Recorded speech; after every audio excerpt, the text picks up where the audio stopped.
മലയാള സിനിമയിലെ താരസംഘടനയായ അമ്മയിൽ വീണ്ടും ഓരോ വിവാദങ്ങൾ പുകഞ്ഞുകൊണ്ടിരിക്കുകയാണ്. ഇപ്രാവശ്യം ആ സ അമ്മയുടെ ഓഫീസിൽ ജോലി ചെയ്തിരുന്ന ഒരു സ്റ്റാഫിനെ പുറത്താക്കുന്നതുമായി ബന്ധപ്പെട്ടിട്ടുള്ള കുറച്ച് വിവാദങ്ങളൊക്കെയാണ്. അതുമാത്രമല്ല അതിൻ്റെ അകത്ത് എക്സിക്യൂട്ടീവ് കമ്മിറ്റിയിലെ ഭാരവാഹികൾ തമ്മിലും അങ്ങോട്ടും ഇങ്ങോട്ടുമൊക്കെ കുറ്റം പറച്ചിലും പഴിചാരലും ഒക്കെ ആയിട്ട് നമ്മളിങ്ങനെ കുറച്ച് ദിവസങ്ങളായിട്ട് കണ്ടുകൊണ്ടിരിക്കുന്നുണ്ട്. അപ്പോൾ ഞാൻ ഇന്നിപ്പോൾ ഡിസ്കസ് ചെയ്യാൻ പോകുന്നത് അതല്ല.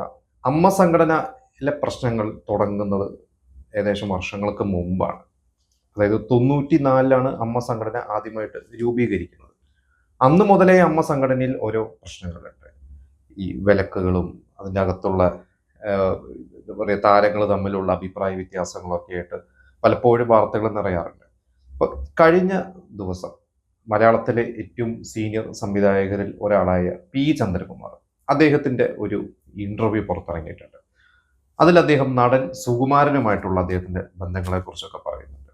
അതായത് സുകുമാരൻ എന്ന് പറയുന്ന ഒരു നടൻ തുടക്കകാലത്ത് നിർമാല്യം പോലത്തെ സിനിമകളൊക്കെ ചെയ്ത് നിൽക്കുന്നു. കുറച്ച് ഒരു ഓഫ് ബീറ്റ് എന്നല്ല എങ്കിലും അത്ര കമേഴ്ഷ്യൽ അല്ലാത്ത സിനിമകൾ ചെയ്ത് നിൽക്കുന്ന ഇദ്ദേഹത്തിന്റെ തന്നെ പി ചന്ദ്രകുമാറിന്റെ ഒരു സിനിമയിൽ കമേഴ്ഷ്യൽ സിനിമയിൽ പാട്ടും ഫൈറ്റും ഡാൻസൊക്കെ ഉള്ള സിനിമയിൽ അഭിനയിപ്പിക്കുന്നതും അന്ന് വിൻസൻ എന്ന് പറയുന്ന ഒരു നടന് വെച്ചിരുന്ന ഒരു വേഷത്തിലോട്ട് അദ്ദേഹം സുകുമാരൻ അഭിനയിപ്പിക്കുന്നു. പിന്നീട് സുകുമാരൻ ഒരുപാട് സിനിമകൾ പി ചന്ദ്രകുമാറിന്റെ തന്നെ ഒരുപാട് സിനിമകൾ അഭിനയിച്ചു. അതിൽ അധികാരം, കാവൽ മാടം, പിന്നീട് അരങ്ങുമണി അറിയാം, അങ്ങനെ കുറച്ച് സിനിമ ഞാൻ കുറച്ച് നോട്ട് ചെയ്ത് വെച്ചിട്ടുള്ളൂ. ഇതുപോലെ പല സിനിമകൾ അദ്ദേഹം അഭിനയിച്ചു. പിന്നീട് 81-82 കൂടുതൽ കുറെ കമേഴ്ഷ്യൽ സിനിമകളൊക്കെ അദ്ദേഹം ചെയ്തിട്ടുണ്ട്. അപ്പോൾ പി ചന്ദ്രകുമാർ പറഞ്ഞത് അന്ന് സുകുമാരൻ അതിന് ശേഷം വളരെ ബിസി ആയിട്ടുള്ള ഒരു നടനായി മാറി.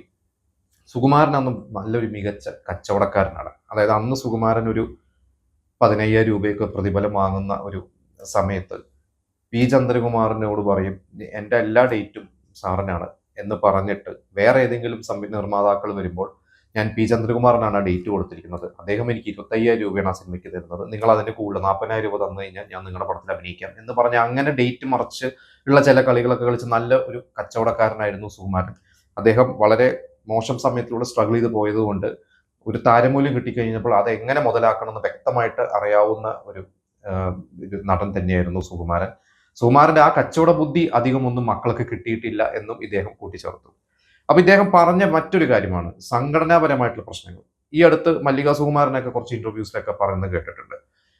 അതില് സുകുമാരൻ അന്ന് ചില ചോദ്യങ്ങൾ ഉന്നയിച്ചു. ഈ സംഘടനയിലെ ബൈലോവുമായിട്ട് ബന്ധപ്പെട്ടിട്ടുള്ള കുറെ കാര്യങ്ങൾ, ബൈലോ ഇങ്ങനെയല്ല വേണ്ടത് എന്നുള്ളതിൽ ഇങ്ങനെയൊന്നല്ല വേണ്ടെന്നൊക്കെ പറഞ്ഞ് കുറെ അഭിപ്രായങ്ങൾ പറഞ്ഞപ്പോൾ അദ്ദേഹം മാപ്പ് പറയണം എന്ന് ഒരു അവസ്ഥ വന്ന് അദ്ദേഹം മാപ്പ് പറഞ്ഞില്ല. പകരം അദ്ദേഹം കുറെ നിയമവശങ്ങൾ ചൂണ്ടിക്കാണിച്ചു. ആ സമയത്തേക്ക് അദ്ദേഹം ഒരുപാട് ലോ ഒക്കെ പഠിച്ച് അദ്ദേഹം LLB ഒക്കെ പഠിച്ച് വന്ന ഒരു സമയത്ത് അദ്ദേഹം സിനിമയിൽ നിന്ന് ഒരു തിരക്ക് കുറഞ്ഞ സമയത്ത് ഒരു 80s ഒക്കെ ആയി കഴിഞ്ഞപ്പോൾ അദ്ദേഹം 80s അവസാനം അദ്ദേഹം ലോ ഒക്കെ പോയിട്ട് പഠിച്ച് അദ്ദേഹം ഒരു എന്താ പറയുക ഒരു വക്കീലായി മാറി. പിന്നെ അദ്ദേഹം നിയമം വെച്ചിട്ടാണ് ഇവരോടൊക്കെ വർത്താനം പറഞ്ഞിരുന്നത്. അപ്പൊ അന്ന് അദ്ദേഹത്തിന് ഒരു വിലക്ക് എന്നുള്ള രീതിയിൽ വന്നിരുന്നു. ഒരു 94 മുതൽ അദ്ദേഹം മരിക്കുന്ന 97 എന്ന് പറയുന്ന ഒരു വർഷം വരെ ഏകദേശം 3 വർഷത്തോളം അദ്ദേഹത്തിന് സിനിമകൾ കുറവായിരുന്നു. അദ്ദേഹത്തിന് ഒരു വിലക്ക് പോലെ അദ്ദേഹത്തെ അഭിനയിപ്പിക്കരുത് എന്നൊരു തീരുമാനം രഹസ്യമായിട്ടാണെങ്കിൽ പോലും അത് പരസ്യമായിരുന്നു പറഞ്ഞത്. അപ്പോൾ എന്താണ് ആ സംഘടനയിലുള്ള പ്രശ്നം കൂടുതൽ എന്നുള്ളത് ഈ പി ചന്ദ്രകുമാർ പറഞ്ഞ ഒരു ഇത് വെച്ചിട്ട് അദ്ദേഹം പറഞ്ഞത് അന്ന് ആ സംഘടനയുടെ തലപ്പത്തിരുന്നിരുന്ന പലർക്കും സുകുമാരൻ ഒരു വെല്ലുവിളി പോലെ, അതായത് സുകുമാരൻ ഇവരെക്കാട്ടൊക്കെ സുകുമാരൻ അന്ന് സംഘടനയിൽ സ്ഥാനങ്ങളൊന്നും ഇല്ലായിരുന്നു, പക്ഷെ അദ്ദേഹം ഇവരെക്കാട്ടൊക്കെ കൂടുതൽ ഷൈൻ ചെയ്യുന്നു എന്ന് തോന്നിക്കഴിഞ്ഞപ്പോൾ അദ്ദേഹത്തിനെ ഒന്ന് ഒതുക്കണം എന്നൊരു ചിന്ത വന്നു. ഇത് സുകുമാരൻ പിന്നീട് ഈ ചന്ദ്രകുമാറിന് പറഞ്ഞു എന്നാണ് അദ്ദേഹം പറയുന്നത്. അദ്ദേഹത്തിനെ ഒന്ന് ഒതുക്കണം എന്ന് വിചാരിച്ച് അന്ന് നടക്കാത്ത മീറ്റിങ്ങുകൾ, അങ്ങനെ ഒരു മീറ്റിംഗ് നടന്നിട്ടില്ല, പക്ഷെ ചില മീറ്റിങ്ങുകൾ നടന്നു എന്ന് പറഞ്ഞ് 2-3 മീറ്റിങ്ങുകൾ നടന്നു എന്ന് പറഞ്ഞ് ആ മീറ്റിങ്ങിൽ സുകുമാരൻ പങ്കെടുത്തില്ല എന്ന് പറഞ്ഞ് അദ്ദേഹത്തിന് ഒരു വിലക്കുന്ന രീതിയിലോട്ട് അങ്ങനെ കുറച്ച് ഒരു ഉൾക്കളികൾ നടന്നു എന്നുള്ളതാണ് സുകുമാരൻ ചന്ദ്രകുമാറിനോട് പറഞ്ഞതായിട്ടുള്ളത്. അതിനുശേഷമാണ് അദ്ദേഹത്തെ അവിടുത്തെ ഒരു പുറത്താക്കുന്ന രീതിയിലോട്ടൊക്കെ വന്നത്. അപ്പൊ അന്ന് ശരിക്കും സംഘടനയിൽ ആരൊക്കെയാണ് ശരിക്കും അമ്മ സംഘടന തുടങ്ങാൻ ഗണേഷ് കുമാർ വരെ ഈ അടുത്ത് പറഞ്ഞിട്ടുണ്ടായിരുന്നു. അമ്മ സംഘടന ഒന്ന് തുടങ്ങാൻ ഗണേഷ് കുമാറും മണിയമ്പള രാജുവൊക്കെയാണ് ഇനീഷ്യേറ്റീവ് എടുത്തത്. അവരാണ് തിരുവനന്തപുരം മുതൽ കാസർഗോഡ് വരെയുള്ള എല്ലാവരെയും പോയി കണ്ട്, എല്ലാ താരങ്ങളുടെ വീട്ടിലൊക്കെ പോയി കണ്ട് അന്ന് ആദ്യമായിട്ട് മെമ്പർഷിപ്പ് എടുത്തത് സുരേഷ് ഗോപിയായിരുന്നു. സുരേഷ് ഗോപിയാണ് അന്ന് എനിക്ക് നമ്പർ 1 സുരേഷ് ഗോപിയാണ്. പിന്നെ ഗണേഷ് കുമാർ, മണിയമ്പള രാജു, അങ്ങനെയാണ് മെമ്പർഷിപ്പ് എടുത്തത്.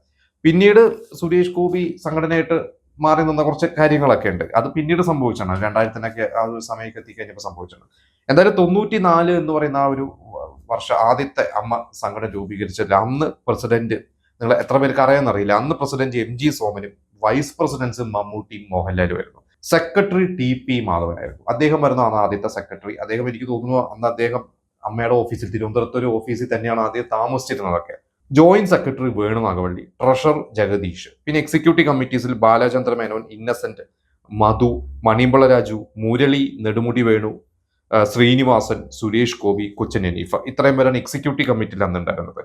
മുരളിയാണ് അമ്മ എന്ന പേര് വരെ അന്ന് ഇട്ടിരുന്നത്. അതൊക്കെ പിന്നീട് ഇവര് ഗണേഷ് കുമാറൊക്കെ തന്നെ പറഞ്ഞിട്ടൊക്കെ ഉണ്ട്. അപ്പൊ എന്തായാലും ഇത്രയും പേരാണ്. അപ്പൊ ഇതിൽ ആരാണ് അന്ന് ഈ പറയുന്ന ഇദ്ദേഹത്തെ പുറത്താക്കാനുള്ള തീരുമാനമെടുത്തത് എന്നുള്ളത് ഇപ്പോഴും വ്യക്തമായിട്ട് അറിയില്ല. അത് മല്ലിക സുകുമാരന് പുറത്ത് പറഞ്ഞിട്ടില്ല, ഈ പറയുന്ന P ചന്ദ്രകുമാറും പുറത്ത് വന്ന് പറഞ്ഞിട്ടില്ല. ഈ സംഘടനയുടെ അകത്തുള്ള കുറച്ച് പേർക്ക് അന്ന് സുകുമാരനോട് ഒരു അസ്വാരസ്യം തോന്നി, സുകുമാരന് ഇവിടെ വേണ്ട എന്നുള്ള ഒരു തീരുമാനം എടുത്തു. അതിനുശേഷം സുകുമാരന്റെ സിനിമകൾ കുറഞ്ഞു. ശരിക്കും നമ്മളൊരു 90-കൾ എടുത്തു കഴിഞ്ഞാൽ ശരിക്കും സൂപ്രധാന സിനിമകൾ കുറവാണ് സുകുമാരൻ ചെയ്തത്. പ്രത്യേകിച്ച് 94 എത്തിക്കഴിഞ്ഞപ്പോൾ സുകുമാരന്റെ സിനിമകൾ കുറഞ്ഞു. ഈ പറയുന്ന പ്രശ്നങ്ങൾക്ക് ശേഷം, ഈ ഇദ്ദേഹത്തിന് ഒരു വിലക്ക് വന്നു എന്ന് പറയുന്നതിന് ശേഷം അദ്ദേഹം ചെയ്ത സിനിമ ഇപ്പൊ 94 പിൻഗാമി ചെയ്തിട്ടുണ്ട്. സൈന്യം എന്ന് പറഞ്ഞ സിനിമയിൽ അദ്ദേഹം ഉണ്ട്. പക്ഷെ അതിനൊക്കെ ശേഷമാണ് തോന്നുന്നത് വിലക്ക് വന്നത്. അത് കേട്ട് അദ്ദേഹം ചെയ്ത ഭരണകൂടം, Indian military intelligence, Prayikkara Pappan, Boxer, ഇങ്ങനെയുള്ള ബാബു ആന്റണിയുടെ സിനിമകളോ ജഗദീഷ്, മുരളി ഇവരൊക്കെ അഭിനയിക്കുന്ന ഒരു രണ്ടാം നിരയിൽ നിൽക്കുന്ന ആളുകളുടെ സിനിമകളാണ് കൂടുതൽ. മമ്മൂട്ടി, മോഹൻലാലിന്റെയും സുരേഷ് ഗോപി സിനിമകളൊന്നും അദ്ദേഹത്തെ കണ്ടിട്ടില്ല.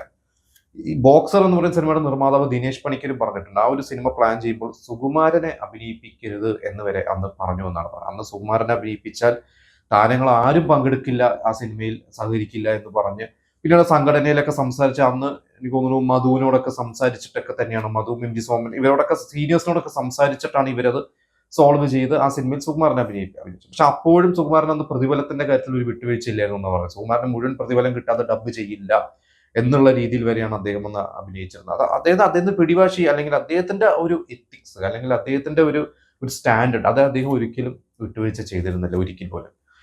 കുറച്ച് വർഷം പുറകോട്ട് പോയി കഴിഞ്ഞാൽ 86, 87 എന്ന് പറയുന്ന ഒരു വർഷം, അന്ന് ഈ പറയുന്ന കമലിന്റെ ഒരു സിനിമ, അത് മോഹൻലാൽ അഭിനയിക്കുന്ന, അത് മിഴിനീർ പൂക്കളാണോ, ഉണ്ണികളെ ഒരു കഥ പറയാൻ വന്നത്, ഏതോ ഒരു സിനിമ, മിഴിനീർ പൂക്കളാണെന്ന് തോന്നുന്നു. ആ ഒരു സിനിമയുടെ ലൊക്കേഷനിലേക്ക് അല്ലെങ്കിൽ ഡബ്ബിംഗ് നടക്കുമ്പോൾ സുകുമാരൻ അന്ന് മോഹൻലാലിനെ കാണാൻ വേണ്ടി വന്നു. അന്ന് സുകുമാരൻ ഒരു സിനിമ ഡയറക്ട് ചെയ്യാൻ പോകുന്നു. അന്ന് സുകുമാരൻ പ്രൊഡക്ഷനിലേക്ക് ഇറങ്ങി. സുകുമാരന്റെ പ്രൊഡക്ഷൻ മമ്മൂട്ടി, മോഹൻലാലൊക്കെ അഭിനയിച്ചിരിക്കുന്ന ഒരു സമയമാണ്, പടയണി എന്നുള്ള സിനിമയിലൊക്കെ. ആ ഒരു സമയത്ത് സുകുമാരൻ്റെ ഒരു സിനിമ ഡയറക്ട് ചെയ്യണം. അപ്പൊ മോഹൻലാലിനെ കണ്ട് മോഹൻലാലിന്റെ കുറച്ച് ഡേറ്റ് വാങ്ങാൻ വേണ്ടിയാണ്. അപ്പൊ അന്ന് മോഹൻലാൽ ഡബ് ചെയ്യുന്നതുകൊണ്ട് പുറത്ത് കുറെ നേരം സുകുമാരൻ വെയിറ്റ് ചെയ്ത് അതിനുശേഷം മോഹൻലാലിനോട് സംസാരിച്ചു, ഡേറ്റ് തരണം എന്ന് പറഞ്ഞു പോയി. അതിനുശേഷം മോഹൻലാൽ പറഞ്ഞു എന്ന രീതി, അന്നത്തെ അസോസിയേറ്റ് ഡയറക്ടർ ആയിരുന്ന വിജി തമ്പിയോട് മോഹൻലാൽ പറഞ്ഞു എന്നാണ് വിജി തമ്പി ഒരു അഭിമുഖത്തിൽ പറഞ്ഞത്.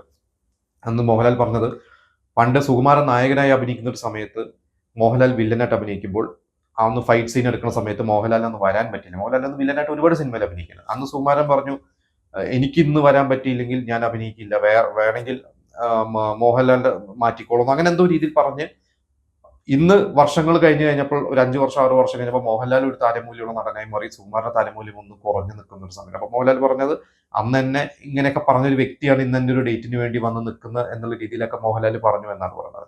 അപ്പോൾ ഇവരുടെ ഇടയിലൊക്കെ അസ്വാരസ്യങ്ങൾ ഉണ്ടായിരിക്കാം. പക്ഷെ മല്ലിക സുകുമാരൻ പറഞ്ഞിട്ടുണ്ട്, സുകുമാരൻ അന്ന് വിലക്ക് വന്ന സമയത്ത് അന്ന് സുകുമാരന്റെ വിലക്കിൽ സുകുമാരനെ സപ്പോർട്ട് ചെയ്ത ആളുകളിൽ ഒരാൾ മമ്മൂട്ടി തന്നെയായിരുന്നു. പിന്നീട് ഇതേ സുകുമാരന്റെ മകൻ പൃഥ്വിരാജ് ഇതേപോലെ തന്നെ സംഘടനയിലെ തെറ്റുകൾ ചൂണ്ടിക്കാണിക്കുകയും സംഘടനയുമായിട്ട് ഒരു അഭിപ്രായ വ്യത്യാസങ്ങൾ വന്നു കഴിഞ്ഞപ്പോൾ അന്ന് പൃഥ്വിരാജൻ ഇതുപോലെ തന്നെ വിലക്കി. വിനയന്റെ സത്യം എന്ന് പറഞ്ഞൊരു സിനിമയിൽ അന്ന് സംഘടനയോട് ചോദിക്കാതെ അഭിനയിച്ചു എന്നുള്ളത് പൃഥ്വിരാജിന് വിലക്കിയപ്പോൾ പിന്നീട് ആ വിലക്ക് മാറ്റാൻ ഇടപെട്ടതും മമ്മൂട്ടി തന്നെയാണ് എന്നാണ് പറഞ്ഞിട്ടുള്ളത്, മല്ലിക സുകുമാരൻ പറഞ്ഞിട്ടുള്ളത്. അത് മോഹൻലാൽ മമ്മൂട്ടിയെ സപ്പോർട്ട് ചെയ്യുന്നത് മമ്മൂട്ടിയുടെ കൂടുതൽ, മമ്മൂട്ടി സുകുമാരനുമായിട്ട് അതുപോലെ ഒരു ആത്മബന്ധമാണ് ഉണ്ടായിരുന്നത്. എന്തായാലും അന്ന് സുകുമാരനോട് കാണിച്ച പോലെ തന്നെ പിന്നീട് പൃഥ്വിരാജിനോട് കാണിച്ചപ്പോൾ അന്ന് പൃഥ്വിരാജ് മാപ്പ് പറയണം എന്നൊക്കെ പറഞ്ഞ് പൃഥ്വിരാജിനെതിരെ മുദ്രാവാക്യം വിളിച്ച ആളുകളിൽ ഒരാൾ ഗണേഷ് കുമാറും മറ്റൊരാൾ ദിലീപും ഒക്കെ ആയിരുന്നു എന്നുള്ളതൊക്കെ പിന്നീട് മല്ലിക തന്നെ അത് തുറന്ന് പറഞ്ഞിട്ടുണ്ടായിരുന്നു. സിദ്ദിഖ് ഉണ്ടായിരുന്നു അന്ന് പൃഥ്വിരാജിനെതിരെ സംസാരിച്ചതിലൊക്കെ. പക്ഷെ സുകുമാരനെതിരെ അന്ന് സംസാരിക്കുകയും സുകുമാരനെതിരെ അന്ന് പ്രവർത്തിക്കുകയും ചെയ്തു. സുകുമാരനെ പുറത്താക്കാൻ കള്ളക്കളികളുടെ ആണെങ്കിൽ, ഈ പറഞ്ഞ സത്യമാണെങ്കിൽ അത് ആരൊക്കെയായിരുന്നു? ഞാൻ ഈ പറഞ്ഞ കുറെ പേരുകൾ ഞാൻ പറഞ്ഞു, എനിക്കതിൽ വ്യക്തമായിട്ട് അറിയില്ല. നിങ്ങൾക്കത് അറിയുമെങ്കിൽ നിങ്ങളത് നമുക്ക് കമന്റ് ചെയ്യുക.